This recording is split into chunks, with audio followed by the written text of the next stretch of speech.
The P75 is Epomaker's newest 75% CNC'd aluminium hot swappable mechanical gaming keyboard.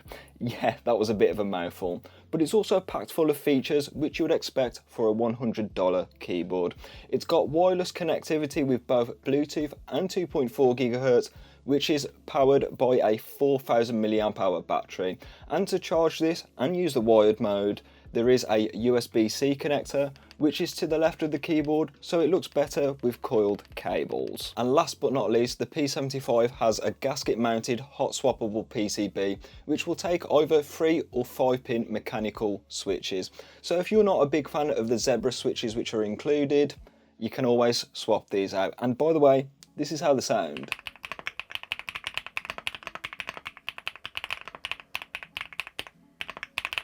The zebra switches are linear, so naturally they're a great option for gaming as regular mechanical switches go, because I can't help but feel Hall effect is kind of the way for gaming, and it's kind of made regular mechanical switches not terrible, I'd like to say, but just not as good. And if I'm being honest with you, I can't help but feel like I've been spoiled by Hall effect keyboards like Wooting's HE60 Plus. Granted, this is in a totally different price bracket to the P75 as it's much more expensive, and it is kind of a one-trick pony as it's great for gaming, but in terms of productivity and typing, I don't think it's the best keyboard, at least out of the box.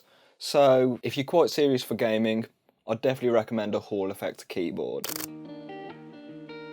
Despite it lacking Hall effect, the P75 held up relatively well in my gaming tests. I mainly played Battlefield 1 and 4 over my couple of weeks or so of testing this, and I feel like I still managed to have a pretty decent gaming experience. After all, skill is usually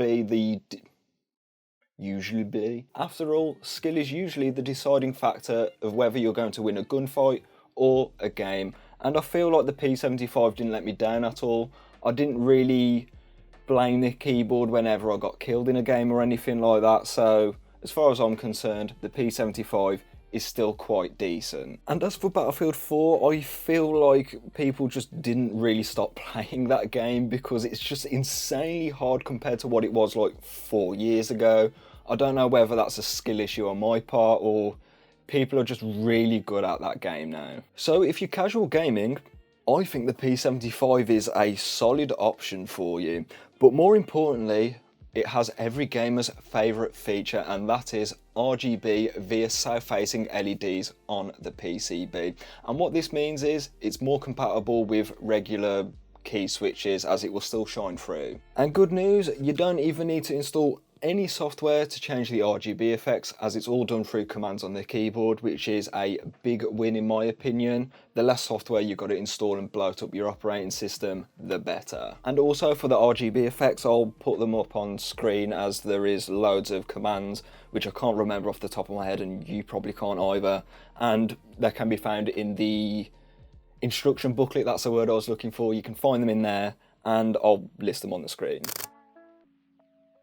Productivity is where I believe the P75 excels. The typing experience, thanks to the zebra switches and the gasket mounted PCB, is absolutely brilliant. It feels amazing and it sounds amazing as well.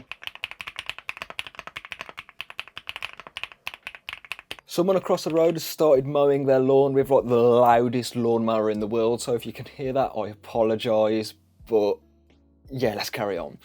Thanks to the gasket mount, there is no horrible pingy sound, as that is something I absolutely hate with keyboards, so thank you Epomaker for putting a gasket mount on to make it sound quite nice. The typing angle out of the box is pretty good, and it's a good job it is, because these aluminium keyboards don't really come with any adjustable stands, which is quite common, so yeah, that's probably a good job there that it's ergonomically sound out of the box. As it's a 75% form factor, the P75 basically has every single feature you should need. The only thing it's notably missing is the numpad. Personally, I never use this and I'd rather save the desk space, and if that's you as well, the P75 has all the functions you'd ever need. It's got the F row and like delete and home and page up and down, so it should have pretty much every single feature you would need. If you do need the numpad, Epomaker has an extensive range of keyboards which are full size, so I'd recommend checking those out. But if you're like me and you want to save the space and you never use the numpad, the P75 is totally fine for that. Where you're also covered is for quick audio control, as the P75 has a volume control dial where you can change your volume in Windows and you can tap to toggle a mute as Isn't that a Rainbow Six Siege operator? You can toggle mute if you tap it. That's what I'm getting at here. And to me, this is a much better feature than like a gimmicky display, as that doesn't really do anything apart from tell you the time or display a GIF. And even if you say, if it tells the time, that's functional, you've probably got a phone which displays the time, maybe a watch, and it says it in Windows anyway.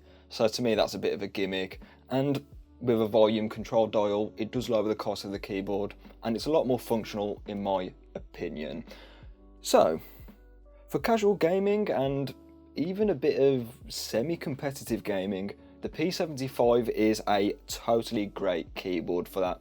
But where I think it excels is definitely productivity, and I've been daily driving this ever since I started using it for editing videos and typing up scripts and stuff like this, because the sound and feel of it is quite good. But if you wanted a slightly more serious Hall effect keyboard for competitive gaming, I'd recommend you to take a look at this one up here. With that being said, I'll catch you in the next one.